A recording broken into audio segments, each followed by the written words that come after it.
welcome back to my channel. So today's video I am going to be talking about but reviewing the Netflix show Dash and Lily. It's a holiday show and I want to start getting into like some more holiday themed videos. So that's what I'm going to be talking about today. In advance, I'd like to say spoilers ahead. I'm going to do my best to really not spoil everything, but definitely I am going to spoil some things. Hopefully nothing too big, but I don't know. I'm not great at keeping spoilers, so if you're planning on watching the show and you don't want it to be spoiled, just don't watch this video. Or maybe mute this video, still watch it. I still look cute. You could just look at me. Also, we got again, the Christmas setup looking good. Haven't really changed much. I realized I forgot to turn on my desk sign in yesterday's video, so today I remembered to turn it on. These little lights that you can only see in the dark, I still am filming at night again. Hopefully tomorrow I'll film during the day, so I can turn off the light and you can at least see them a little bit, but you can still see me and we won't be completely in the dark. However, I said that yesterday too, so we'll see what happens. But anyway, yeah, let's get into the video. So for those of you who don't know, Dash and Lily is a series on Netflix. It is, it just came out in November. I don't remember the exact date. I kind of watched it right when it came out, maybe a week after it came out. What intrigued me about the show is that Nick Jonas executive produced it. In all honesty, going into the show, I knew absolutely nothing about what it was about. So now I do know a little bit. It's actually based on a book. Normally, I would never watch anything based on a book without first reading the book, and I know some people don't mind. I'm just one of those people who really enjoys, if something's based on a book, reading the book first. I feel like sometimes, or most of the times, the book is better, so you are kind of let down when you see the movie or the show that it's based on. But I also just like, I don't know, having more insight. Usually a book, you get to learn more about the characters than you would through a show or a movie. So I like to go into shows or movies based on books, having known more about the characters and their thoughts and all that kind of stuff. But obviously this time I didn't even know it was based on a book when I first watched it, so I have now asked for the book for Christmas. Hopefully I get that. But anyway, it's based on a book. That was my point, even though I ramble a lot, especially lately. This week my brain has been all over the place, so excuse my rambling. But anyway, the show is basically going into it. From episode 1, I was pretty intrigued, which is very nice because a lot of times for me, especially even with some of my absolute favorite shows, episode 1 or 2 or, you know, the first few episodes don't really intrigue me. It's usually until later on in a series that I'm intrigued. For example, Julie and the Phantoms, absolutely loved that show, another new Netflix show. But episodes 1, 2, even 3, I was kind of like, I'll keep watching and see where this goes, but it's not my favorite. By the end, I was totally hooked. So I was glad that Dash and Lily kind of hooked me in from the beginning. I'll say that the overall vibe of the show was very much like a John Green type book or movie based on John Green book. It gave me like very like, what was Paper Towns vibes? If y'all saw Paper Towns or read Paper Towns, you know what I'm talking about. But it didn't seem too much of a copy. It just had like similar vibes, which, you know, that's fine. It happens. I feel like there's stuff I've seen that I'm like, oh, this has the same vibes, like, you know, Divergent, Hunger Games, stuff like that. It happens, but it wasn't to the point where I was like, this is a carbon copy and I hate it. Pretty good show from the beginning, so it is like a little cute holiday rom-com. You do have the two main characters, which are obviously, if you didn't get it, Dash and Lily, and for the most part, the show focuses on them. There is a few smaller characters, you know, some friends, some family, stuff like that. And I'm not really going to talk about those characters, or at least not yet. I don't want to talk about them because I don't want to spoil, but also I kind of want to talk about them because, I don't know, one of them really annoyed me. One of them I really liked. Another one was pretty good of a character, but let's talk about Dash and Lily first before we get ahead of ourselves. So basically, Lily, and I'm definitely spoiling the show now, so just like I said, spoilers, spoilers, spoilers. Don't say I didn't warn you.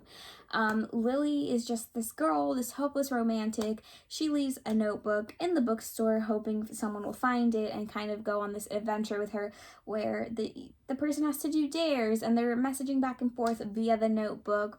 And it's just this really, I'm honestly nothing new of a concept. I feel like maybe this exact concept hasn't been done, but theoretically something along these lines has been done, and I can't quite put my finger on it, but maybe you guys know better what I'm talking about. But the character of Lily is pretty likable from the beginning. There's moments where you're like, girl, what are you doing? But for the most part, she's not, annoying in any way, which is nice because a lot of times, especially female main characters, can get pretty annoying. Then we have Dash, who is kind of the opposite of Lily, very like anti-romance, although for some reason he decides to participate in this notebook adventure. So I'm not gonna lie, there was moments where the character of Dash specifically, I was like, ugh, what are you doing? There was moments where I felt like secondhand embarrassment for Lily, but with Dash it was more like, ugh, sometimes I couldn't stand the character. But overall, both of the main characters were pretty good main characters, so no complaints there. There was side characters, and I won't go super in depth about it, but side characters that did really annoy me. So there's that. But you guys have to watch the show for yourself, and then I'll let you guys know what side characters I'm talking about. Anyway, the story felt at moments like it dragged on. This was, I think the whole thing is supposed to span over like a week-ish, 2 weeks maybe. And it's just the pacing of it overall, I think it became not repetitive, but almost like you expected, like, okay, they're gonna write back and forth in the notebook, there's gonna be a dare. So there was moments where it did feel like it dragged on a bit. It was only 9 episodes, I believe, or 8. Ooh, maybe it was 8, because I think Julie and the Phantoms was longer than it. In any case, it was a pretty fast binge, pretty short, but still there was moments where I was kind of like, let's speed up this story. What's happening next? But I do think that for the amount of episodes they were given, they did a good job of kind of unraveling a story and letting us into the lives of these characters. Normally, when you have such few episodes, you don't really get to deep dive into each character's lives and their family lives and their friends and kind of their past. And this, one thing about the show that I really, really enjoyed is that it really deep dove into the characters, which is something great that I really did enjoy. However, the ending, one thing I'll say, and I don't want to spoil, but everything was pretty much closed in a pretty little bow. There was no cliffhangers. There was no, questions unanswered. And they are renewed for season 2. So one thing is, I'm not sure what's going to happen in season 2. Most of the time, shows, even if they don't know necessarily that they're going to get a season 2, they'll wrap up the story, but still leave it to where something else can happen. In this case, pretty much the story closed, so it's going to be interesting to see where they go for season 2. Obviously, they can have issues. Obviously, they had just met in person at the end of the series, so maybe they talked a lot about their expectations and being disappointed by one another and that potential. So there is always that can happen in season 2, but overall, I just don't really know where the show's going to go in season 2. Last year, a show that I really liked on Netflix was a holiday show called Merry Happy Whenever. And even though that was a holiday show and also few episodes, one season, I could have seen them going for more. That show did get canceled, sadly. But in this case, it's pretty closed. Like, normally I can even invent, like, questions I have about a show, but I don't know. I don't see where it's going to go for season 2. But anyway, that's not really the point. I do want to talk real quick about the guest appearance, and then I'll kind of give you my final thoughts on the show. So obviously the show was executive produced by Nick Jonas, and spoiler alerts coming up. The Jonas Brothers did make an appearance in the last episode. I knew they were making an appearance because I had seen it on their Instagrams. Y'all know I'm like the biggest Jonas Brothers fan ever. So when I saw that, I was literally watching the whole show, just anticipating, not knowing when they were going to come out. For some reason, I didn't think it was going to be the last episode. I just thought it'd be sooner. So I was always like, oh my gosh, are they coming out? Are they coming out? They didn't appear to the last episode, but was the worth waited? Was the wait worth it, is what I'm trying to say. Oh my gosh. So they performed. Basically the story was that the characters went to a Jonas Brothers concert, so they did play themselves. They sang not I Need You Christmas, because that's their new Christmas song. They sang their song from last year, which is oh my gosh, why can't I think of the name of it? I keep trying to think of I Need You Christmas, but that's their new Christmas song. I cannot remember. Oh my gosh. I hate that I can't remember, because actually it's one of my favorite songs of theirs. But anyway, they played their Christmas song. Like It's Christmas. Haha, got it. They played Like It's Christmas. Was really good. And one of my favorite things ever is that Kevin really sang a lot. So I was kind of obsessed with that. We love when Kevin gets a singing solo.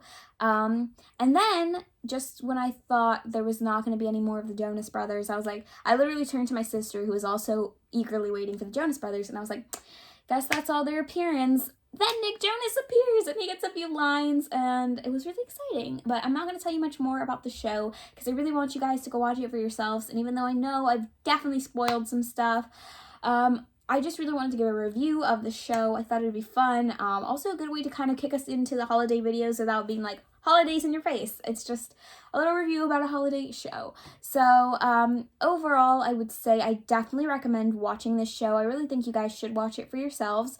Also, I mentioned 2 other shows in this review, so Julie and the Phantoms and Merry Happy Whatever. Go watch those. Those are great shows as well. One of them's a holiday show, one of them's not, but it's a pretty recent show, so but yeah, my final rating of Dash and Lily, I would give it like a 9 out of 10. The only reason I wouldn't give it a 10 out of 10 is just because, like I said, sometimes the pacing of the show just kind of dragged on the storylines unnecessarily. But other than that, I truly didn't enjoy the show. Obviously, the Jonas Brothers guest appearance was chef's kiss.